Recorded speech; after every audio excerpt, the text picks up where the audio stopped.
I work with a close friend and I'm struggling to balance the professional and personal friendship. I also feel like this friend is dismissing me professionally because we have a personal friendship, which I'm finding difficult but not sure how to navigate or have a conversation without it feeling like a bigger issue than it is.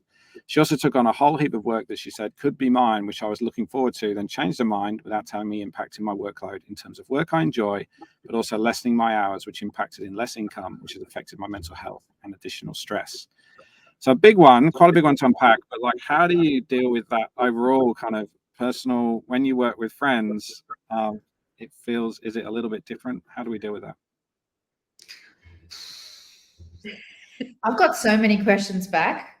There's a lot to unpack there, right? Yeah. So someone that affects your mental health in the workplace and you consider them a friend is already, like sort of, I've got a little bit of an alarm bell there, and you don't feel the ability that you can chat to that person about it, because this is what this sounds like. That's really sad. I mean, as we grow older, I'm really quite selective about who I call a friend these days. And, I would say my advice is always rather a few and some good ones that you actually have these conversations with. And that's obviously a learning curve. I'm old as fuck, sorry.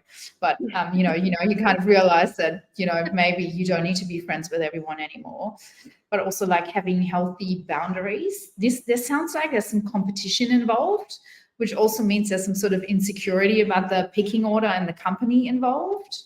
So this all sounds really a little bit vulnerable, bit toxic, probably not really healthy. And I would encourage to have a chat, and B, consider whether this is an appropriate friendship or whether this could just be dialed back a little bit.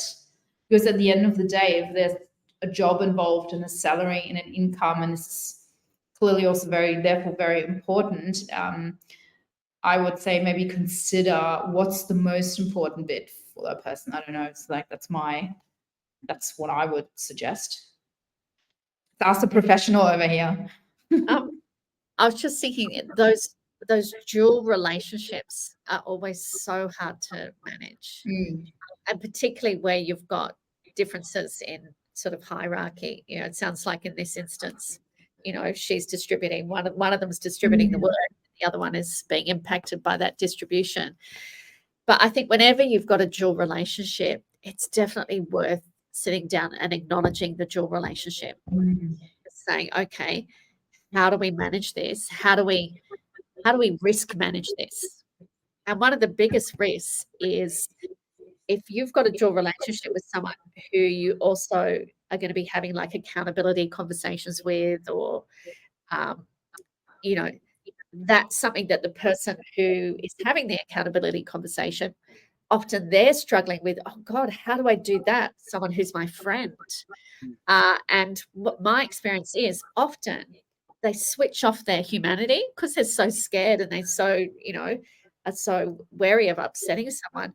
It's almost like they switch off their humanity and become almost sort of a bit robotic and corporate, and that is even more harmful.